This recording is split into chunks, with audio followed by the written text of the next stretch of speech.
Welcome to American Accent Training. This book and CD set is designed to get you started on your American accent. We'll follow the book and go through the 13 lessons and all the exercises step by step. Everything is explained and a complete answer key may be found in the back of the text. What is accent?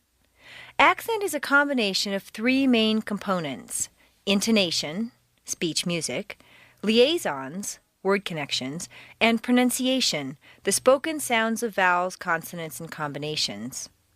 As you go along, you'll notice that you're being asked to look at accent in a different way. You'll also realize that the grammar you studied before and this accent you're studying now are completely different. Part of the difference is that grammar and vocabulary are systematic and structured, the letter of the language. Accent, on the other hand, is free-form, intuitive, and creative, more the spirit of the language. So, thinking of music, feeling, and flow, let your mouth relax into the American accent. Can I learn a new accent? Can a person actually learn a new accent? Many people feel that after a certain age, it's just not possible. Can classical musicians play jazz? If they practice, of course they can. For your American accent, it's just a matter of learning and practicing techniques this book and CD set will teach you. It's up to you to use them or not.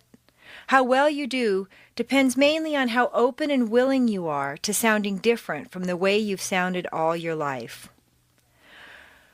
A very important thing you need to remember is that you can use your accent to say what you mean and how you mean it.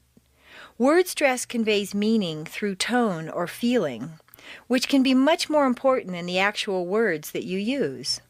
We'll cover the expression of these feelings through intonation in the first lesson. You may have noticed that I talk fast and often run my words together. You've probably heard enough English teacher English where everything is pronounced without having to listen too carefully. That's why on the CDs we're going to talk just like the native speakers that we are, in a normal conversational tone. Native speakers may often tell people who are learning English to slow down and to speak clearly. This is meant with the best of intentions, but it's exactly the opposite of what a student really needs to do. If you speak fairly quickly and with strong intonation, you'll be understood more easily. To illustrate this point, you'll hear a Vietnamese student first trying to speak slowly and carefully, and then repeating the same words quickly and with strong intonation. Studying, this exercise took her only about 2 minutes to practice, but the difference makes her sound as if she'd been in America for many years. Please listen. You'll hear the same words twice. Hello, my name is Mui. I'm taking American accent training. Hello, my name is Mui. I'm taking American accent training. You may have to listen to this CD a couple of times to catch everything. To help you, every word on the CD is also written in the book.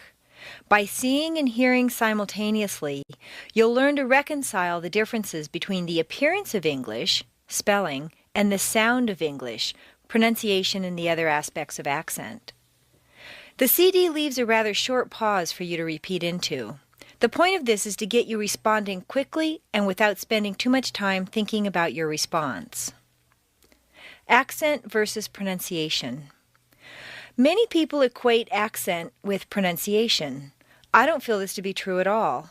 America is a big country, and while the pronunciation varies from the East Coast to the West Coast, from the southern to the northern states, two components that are uniquely American stay basically the same: the speech music, or intonation, and the word connections, or liaisons.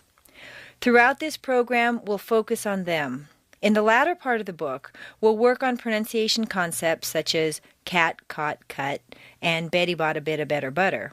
We'll also work our way through some of the difficult sounds such as TH, the American R, the L, V, and Z. Which accent is correct? American accent training was created to help people sound American for lectures, interviews, teaching, business situations, and general daily communication. Although America has many regional pronunciation differences, the accent you will learn is that of standard American English as spoken and understood by the majority of educated native speakers in the United States. Don't worry that you'll sound slangy or too casual, because you most definitely won't. This is the way a professor lectures to a class, the way a national newscaster broadcasts, the way that is most comfortable and familiar to the majority of native speakers. Why is my accent so bad?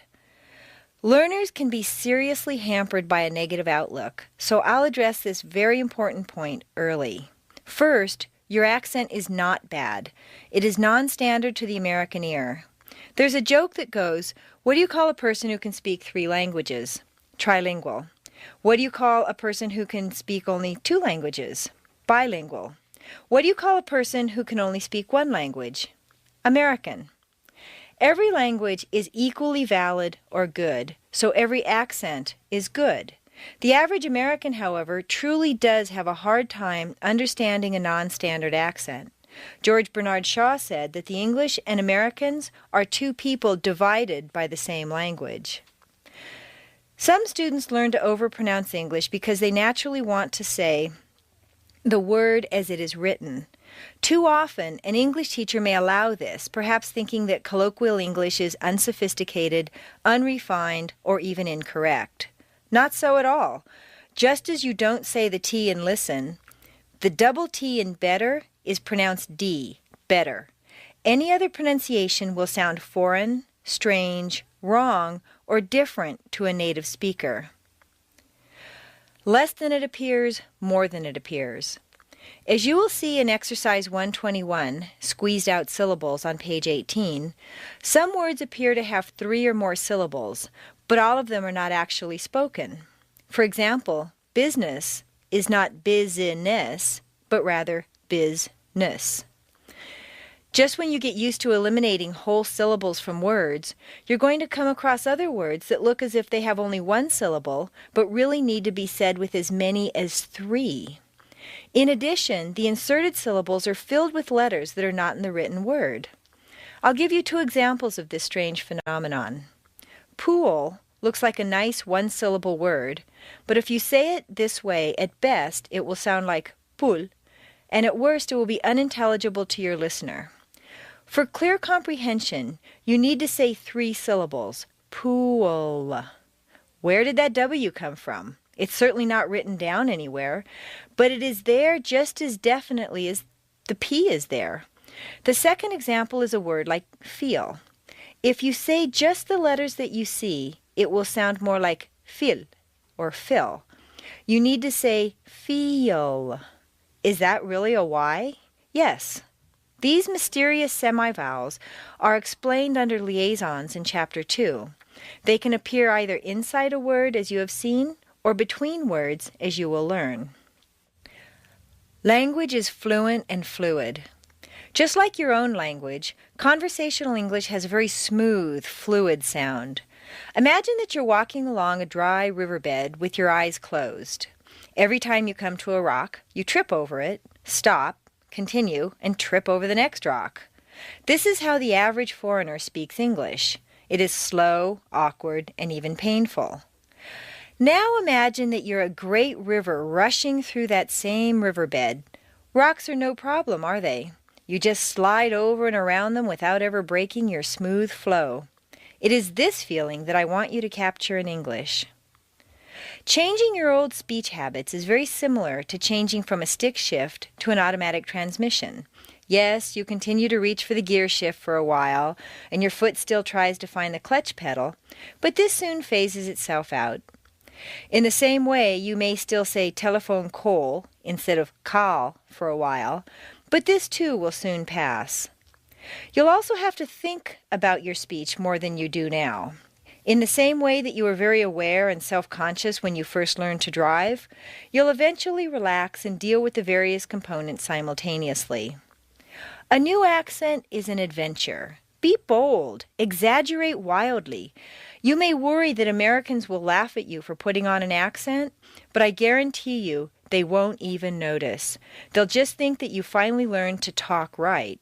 Good luck with your new accent. A few words on pronunciation. I'd like to introduce you to the pronunciation guide outlines in the following chart.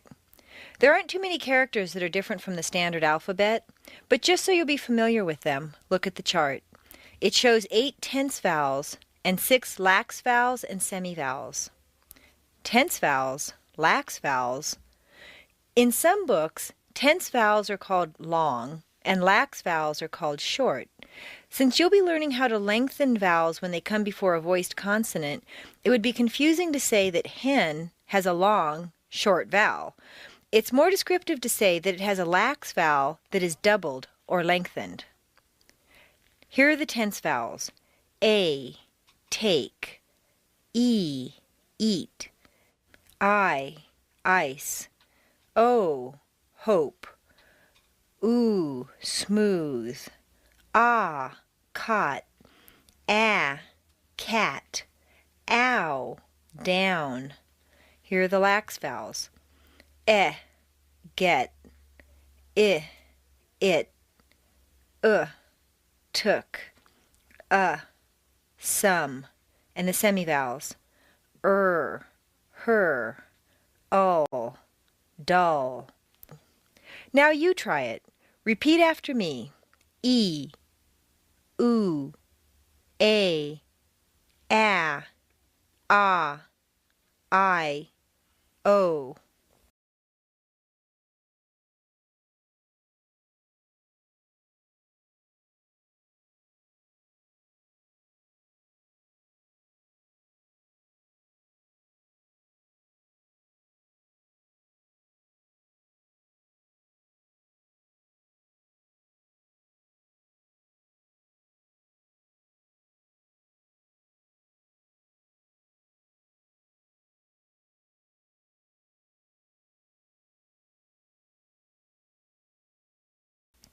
Voiced consonants, unvoiced consonants.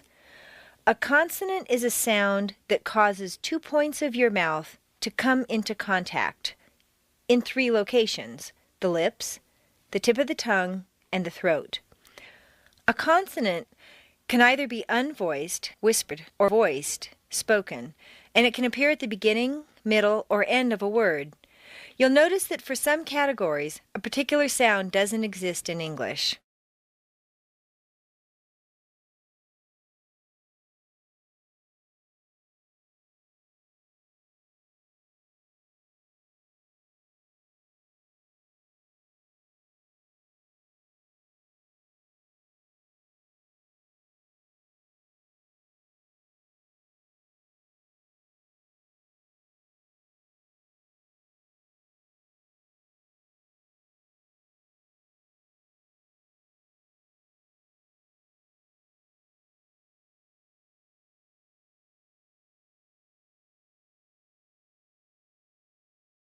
Chapter 1.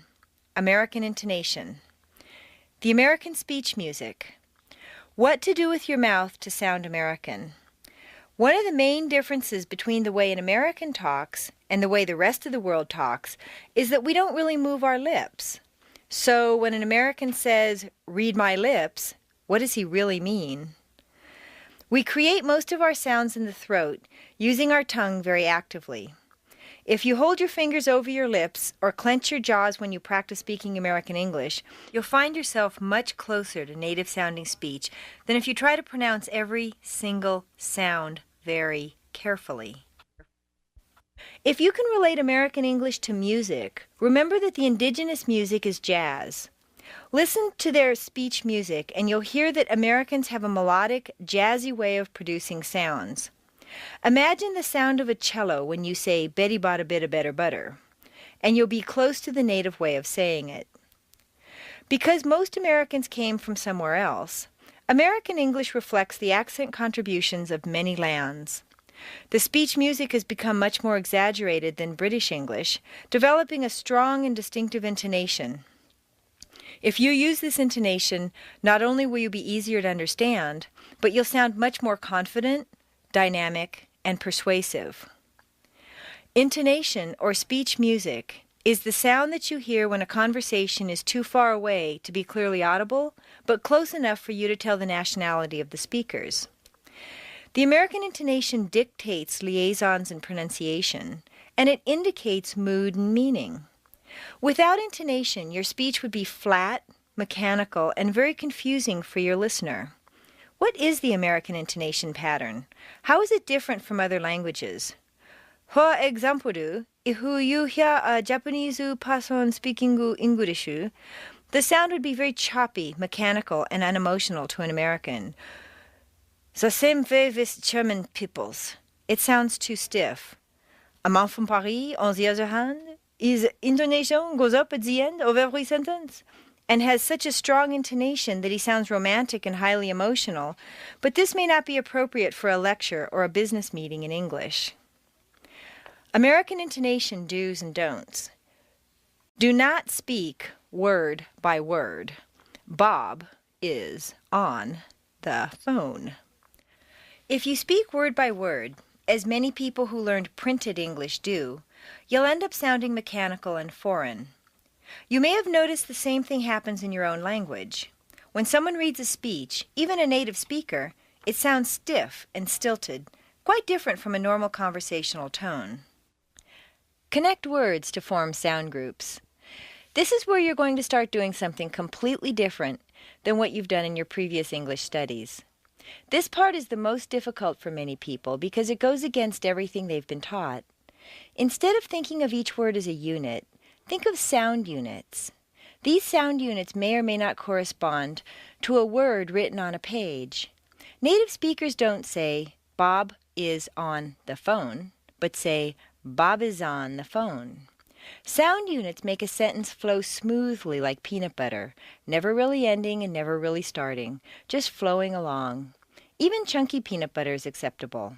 So long as you don't try to put plain peanuts directly onto your bread, you'll be okay. Use staircase intonation.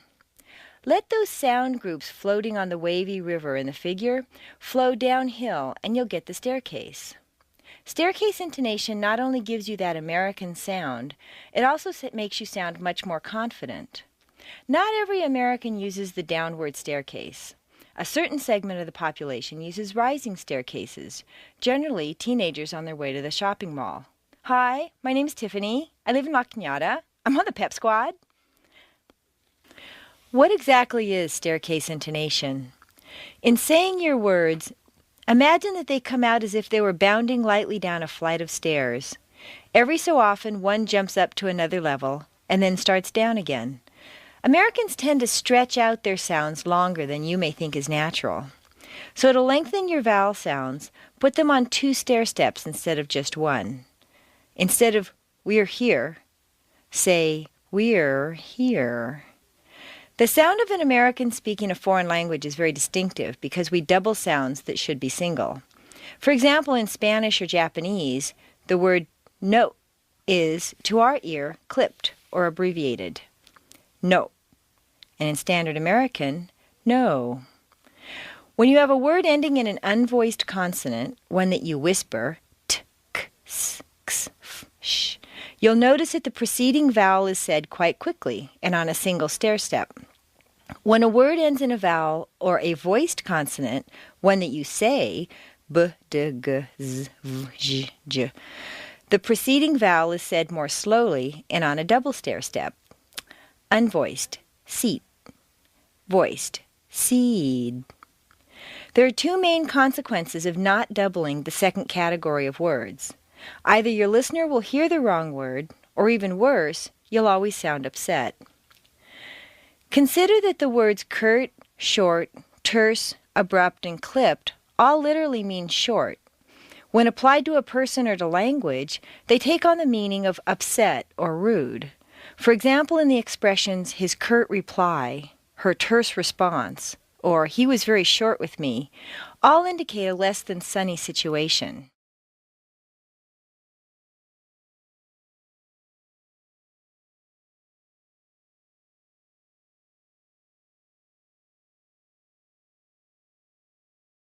Exercise 1-1. Rubber band practice with nonsense syllables.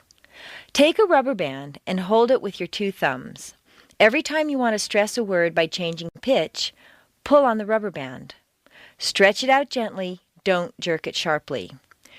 Make a looping figure with it and do the same with your voice. Use the rubber band and stretch it out every time you change pitch. Read first across, then down. 1. Da da da. La la la. Me me me. Ho ho ho.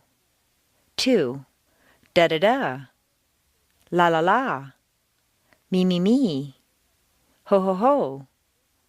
3. Da da da. La la la. Me me me. Ho ho ho. 4. Da da da. La la la. Me me me. Ho ho ho. Now down. Column A. Da da da. Da da da. Da da da. Da da da. B. La la la. La la la. La la la. La la la. C. Me me me. Me me me. Me me me. Me me me. D. Ho ho ho. Ho ho ho. Ho ho ho. Ho ho ho. Read each column down, keeping the same intonation pattern. A. Da da da. A B C. 1 2 3. Dogs eat bones. Next, column B. Da da da. Imprecise. A hot dog. They eat bones. C. Da da da. Condition. A hot dog. They eat them. D. Da da da. Alphabet. Hot dog stand. Give me one. Staircase intonation. So what is intonation in American English? What do Americans do? We go up and down staircases. We start high and end low. Every time we want to stress a word or an idea, we just start a new staircase. That sounds simple enough, but when and where do you start a new staircase? Statement intonation with nouns. Intonation or pitch change is primarily used to introduce new information. This means that when you're making a statement for the first time, you'll stress the nouns. Dogs eat bones. Exercise 1-2. Noun intonation. Practice the noun stress pattern after me using pitch change. Add your own examples at the end. 1. Dogs eat bones. 2. Mike likes bikes. 3. Elsa wants a book. 4. Adam plays pool. 5. Bobby needs some money. 6. Susie combs her hair. 7. John lives in France. 8. Nellie teaches French. 9. Ben writes articles. 10. Keys open locks. 11. Jerry makes music. 12. Jean sells some apples. 13. Carol paints the car. 14. Bill and I fix the bikes.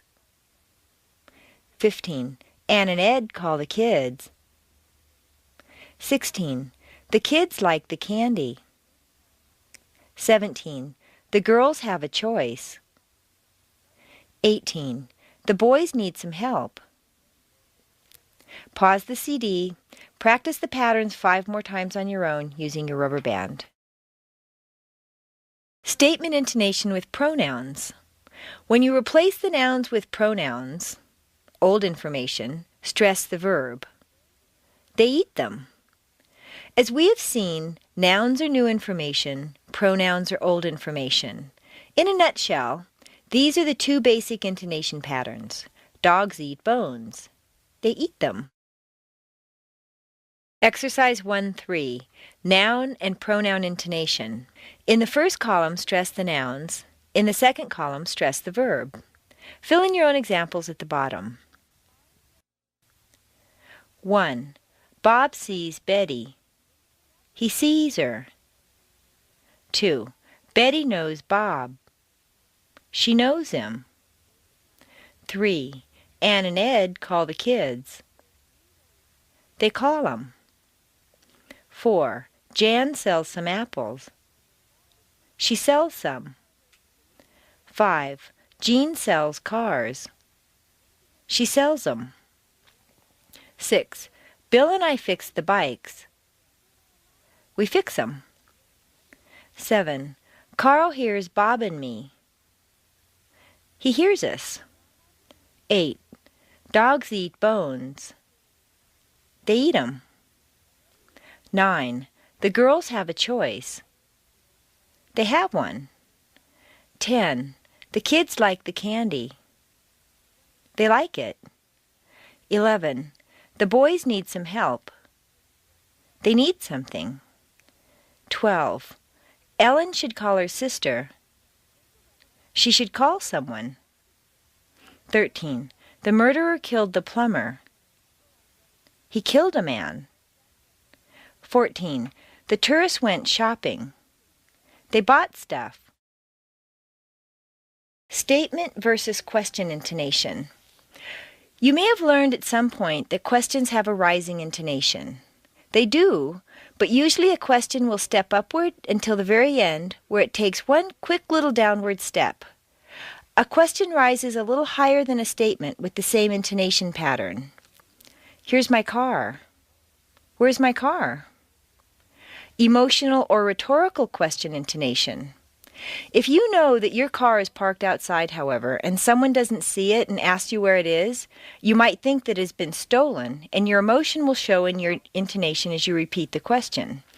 As your feelings rise in an emotional situation, your intonation rises up along with them. Where's my car? Why? Is it gone? Exercise 1-4. Sentence intonation test. Pause the CD and underline or highlight the words that you think should be stressed.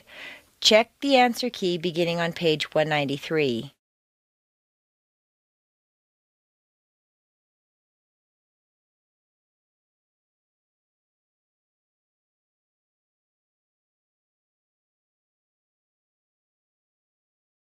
Exercise 1-5. 4 main reasons for intonation. Depending on the situation, a word may be stressed for any of the following reasons: new information, opinion, contrast, and the word can't. 1. New information. It sounds like rain. Rain is the new information. It's the most important word in that sentence, and you could replace everything else with da-da-da. Da-da-da rain will still let you get your point across. Repeat, da-da-da rain. It sounds like rain. Make rain very musical and put it on 2 notes. Rain. Da-da-da rain. It sounds like rain. 2. Opinion. It sounds like rain, but I don't think it is. In this case, intonation makes the meaning the opposite of what the words say. It looks like a diamond, but I think it's a zircon. It smells like Chanel, but at that price it's a knockoff. It feels like, it tastes like. These examples all give the impression that you mean the opposite of what your senses tell you. Practice the intonation difference between new information and opinion. It sounds like rain. It's rain. It sounds like rain, but it's not. 3. Contrast. He likes rain, but he hates snow. Like and hate are contrasted and are the stronger words in the sentence. 4. Can't. It can't rain when there are no clouds. Contractions, shouldn't, wouldn't, etc., and negatives, no, not, ever, are important words since they totally negate the meaning of a sentence, but they're usually not stressed. Can't is the exception. Exercise 1-6. Pitch and meaning change. Practice saying the 4 sentences after me. Pay close attention to the changes in pitch that you must make to convey the different meanings intended. The words to be stressed are indicated in boldface. 1. It sounds like rain. 2. It sounds like rain. 3. He likes rain, but he hates snow. 4. It can't rain on my parade. He can't do it. Exercise 1-7. Individual practice. Practice saying the sentences after the suggestion and the beep tone. You'll be given only a short time in which to reply so that you won't have the leisure to overthink. Start speaking as soon as you hear the tone because I'll be saying the sentence only a few seconds later. 1. Convey the information that it really does sound as if rain is falling. 2. Convey the opinion that although it has the sound of rain, it may be something else.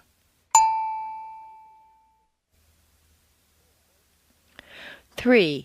Convey the different feelings that someone has about rain and snow. 4. Convey the fact that rain is an impossibility right now. Pause the CD. Practice the 4 sentences on your own 10 times. Once you're familiar with moving the stress around and feeling how the meaning changes, turn the CD on to continue with the next exercise. Exercise 1-8. Meaning of pretty. Native speakers make a clear distinction between pretty easily, and pretty easily, a little difficult. Repeat the answers after me, paying close attention to your stress. Question. How do you like the movie? Answer. 1. Was pretty good. She liked it. 2. It was pretty good. She didn't like it much. Exercise 1-9. Inflection. Notice how the meaning changes while the actual words stay the same. 1. I didn't say he stole the money. Someone else said it. 2. I didn't say he stole the money. That's not true at all. 3. I didn't say he stole the money. I only suggested the possibility. 4. I didn't say he stole the money. I think someone else took it. 5. I didn't say he stole the money. Maybe he just borrowed it. 6. I didn't say he stole the money, but rather some other money. 7. I didn't say he stole the money. He may have taken some jewelry.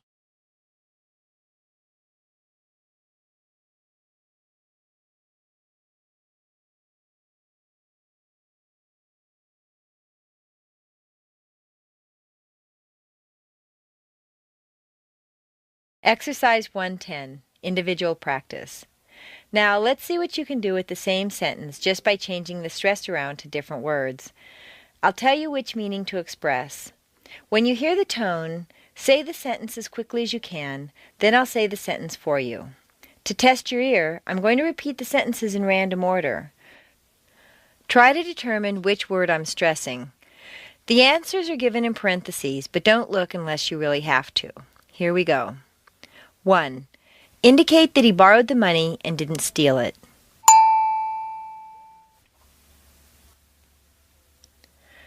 I didn't say he stole the money. Maybe he just borrowed it. 2. Indicate that you're denying having said that he stole it.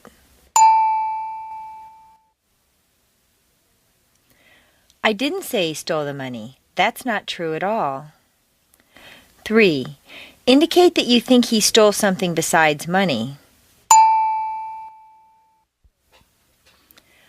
I didn't say he stole the money. He may have taken some jewelry. 4. Indicate that you were not the person to say it. I didn't say he stole the money. Someone else said it. 5. Indicate that you don't think that he was the person who stole it.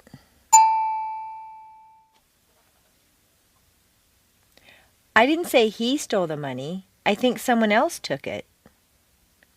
6. Indicate that you didn't say it outright, but did suggest it in some way.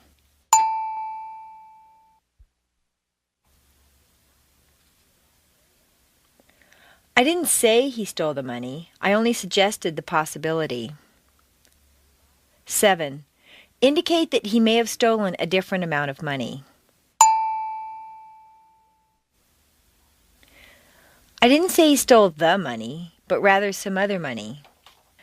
Overdo it. Practice these sentences on your own, really exaggerating the word that you think should be stressed. In the beginning, you're going to feel that this is ridiculous. Nobody stresses this hard. Nobody talks like this. People are going to laugh at me. Yet as much as you may stress, you're probably only going to be stressing about half as much as you should. Pause the CD and practice the sentences in random order 10 times. Another reason you must over-exaggerate is because when you get tired, emotional, or relaxed, you'll stop paying attention. When this happens, like a rubber band, you're going to snap back to the way you originally were sounding, 10%. So if you just stretch yourself to the exact position where you ideally want to be, you'll go back almost completely to the old way when you relax. For practice, then, stretch yourself far beyond the normal range of intonation, 150% or so. So when you relax back to a standard American sound, 100%. We all do it. Possibly about this time you're thinking, well, maybe you do this in English, but in my language, I just really don't think we do this. I'd like you to try a little exercise. Exercise 111, Translation. Take the sentence, I didn't say he stole the money, and translate it into your native language. Write it down below using whatever letters or characters you use in your language. Now that you've written your sentence down, try shifting the stress around in your own language by going through the stress patterns 1 through 7 in Exercise 1-9.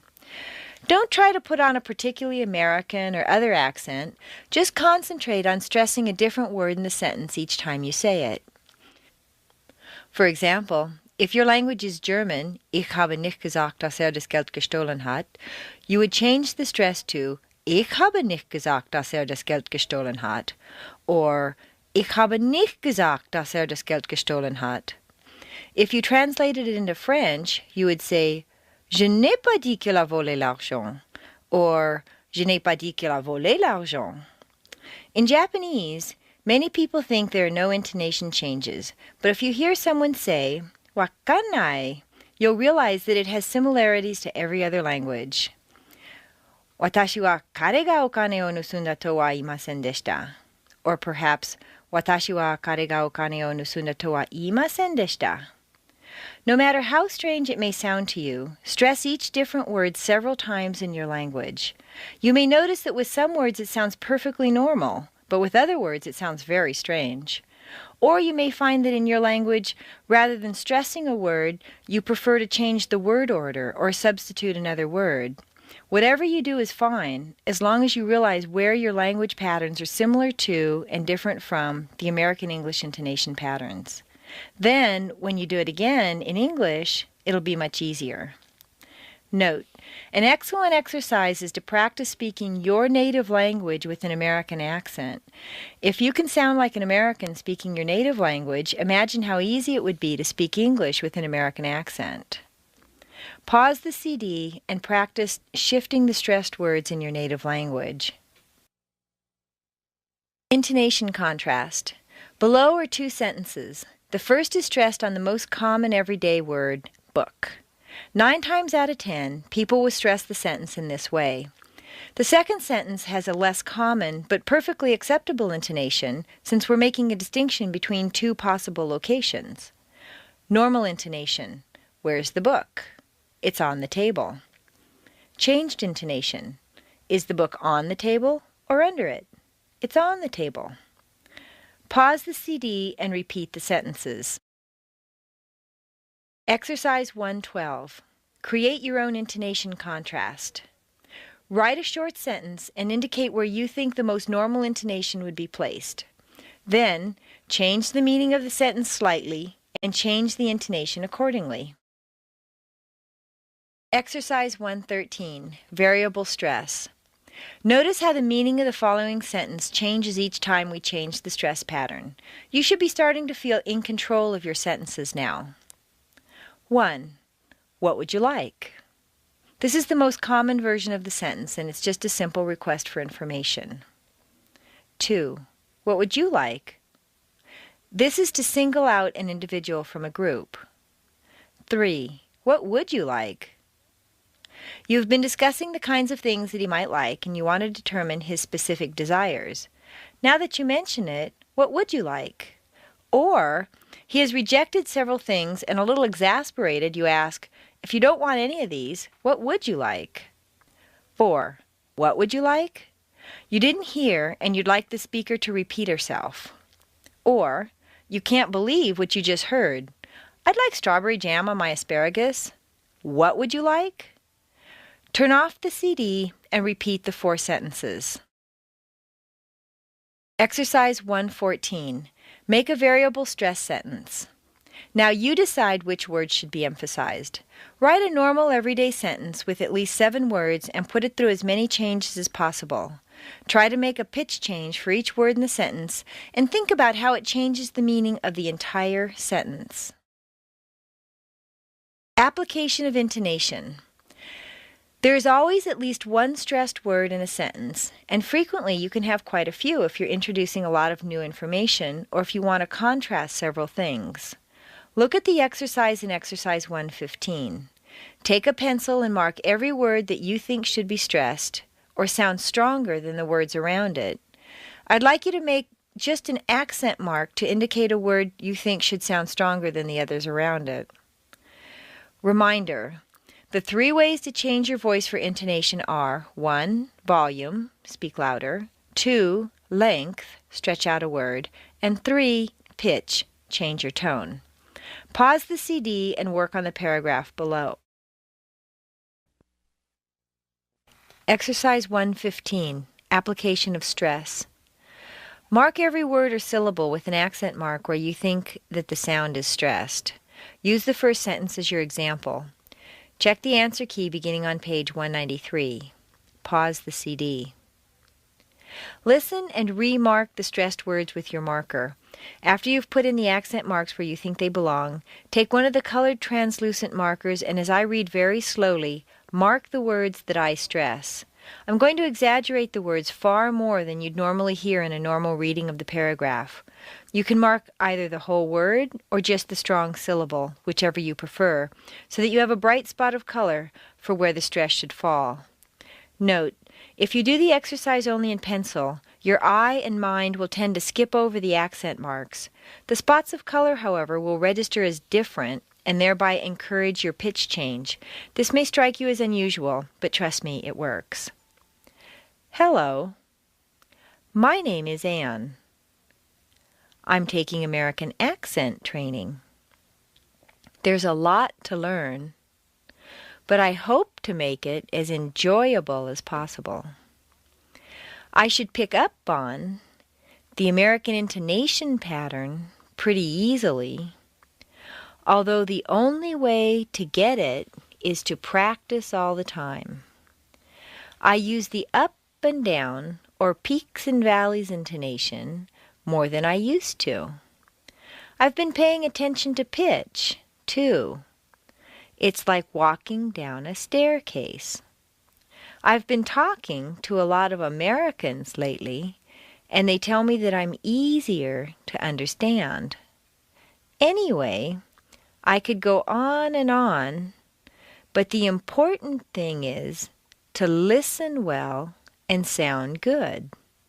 Well, what do you think? Do I? Pause the CD and practice reading the paragraph out loud 3 times on your own. How you talk indicates to people how you are. Beware of revealing a personality that you don't have. There is no absolute right or wrong in regard to intonation because a case can be made for stressing just about any word or syllable, but you actually reveal a lot about yourself by the elements you choose to emphasize. For example, if you say, hello, this intonation would indicate doubt. This is why you say, hello, when answering the phone because you don't know who's on the other end, or when you go into a house and you don't know who's there because you don't see anyone. But if you're giving a speech or making a presentation and you stand up in front of a crowd and say, hello, the people would probably laugh because it sounds so uncertain. This is where you'd confidently want to say, hello, my name is so-and-so. A second example is, my name is, as opposed to, my name is. If you stress name, it sounds as if you're going to continue with more personal information. My name is so-and-so, my address is such and such, my blood type is O. Since it may not be your intention to give all that information, stay with the standard, hello, my name is so-and-so. If you stress I every time, it will seem that you have a very high opinion of yourself. Try it. I'm taking American accent training. I've been paying attention to pitch, too. I think I'm quite wonderful. An earnest, hard-working person might emphasize words this way. I'm taking American accent training. Can I learn this stuff? I hope to make it as enjoyable as possible. I'll force myself to enjoy it if I have to. Although the only way to get it is to practice all the time, 24 hours a day. A doubting Thomas would show up with, I should pick up on, but I might not, the American intonation pattern pretty easily, but it looks pretty hard too. I've been talking to a lot of Americans lately, and they tell me that I'm easier to understand, but I think they're just being polite. Exercise 116, Paragraph Intonation Practice. From your color-marked copy, read each sentence of the paragraph in Exercise 115 after me. Use your rubber band, give a clear pitch change to the highlighted words, and think about the meaning that the pitch is conveying. Back up the CD and practice this paragraph 3 times. Then pause the CD and practice 3 times on your own. Exercise 117, Staircase Intonation Practice. Draw one step of the staircase for each word of the paragraph. Start a new staircase for every stressed word. There usually is more than one staircase in a sentence. New sentences don't have to start new staircases. They can continue from the previous sentence until you come to a stressed word. I'll read the beginning sentences. Check the first sentence against the example. Then put the words of the second sentence on a staircase based on the way I read it. Remember, I'm exaggerating to make a point. Hello. My name is Anne. I'm taking American accent training. There's a lot to learn, but I hope to make it as enjoyable as possible. I should pick up on the American intonation pattern pretty easily, although the only way to get it is to practice all of the time. I use the up and down or peaks and valleys intonation more than I used to. I've been paying attention to pitch, too. It's like walking down a staircase. I've been talking to a lot of Americans lately, and they tell me that I'm easier to understand. Anyway, I could go on, but the important thing is to listen well and sound good. Well, what do you think? Do I? Write out the rest of the staircases. Turn the CD back on to check your staircases with the way I read the paragraph. Pause the CD again to check your staircases in the answer key beginning on page 193. Back up the CD and listen and repeat my reading of the paragraph while following the staircases in the answer key. Exercise 118. Reading with staircase intonation. Read the following with clear intonation where marked. Hello. My name is Anne. I'm taking American accent training. There's a lot to learn, but I hope to make it as enjoyable as possible.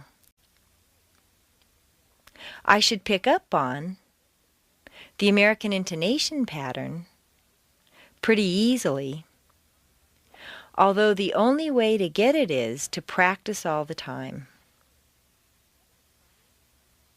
I use the up and down, or peaks and valleys, intonation more than I used to. I've been paying attention to pitch, too. It's like walking down a staircase. I've been talking to a lot of Americans lately, and they tell me that I'm easier to understand. Anyway, I could go on and on, but the important thing is to listen well and sound good. Well, what do you think? Do I? Exercise 119, Spelling and Numbers. Just as there is stress in words or phrases, there is intonation in spelling and numbers. Americans seem to spell things out much more than other people. In any bureaucratic situation, you'll be asked to spell names and give all kinds of numbers, your phone number, your birth date, and so on. There's a distinct stress and rhythm pattern to both spelling and numbers, usually in groups of 3 or 4 letters or numbers, with the stress falling on the last member of the group. Acronyms, phrases that are represented by the first letter of each word, and initials are usually stressed on the last letter. Just listen to the words as I say them, then repeat the spelling after me.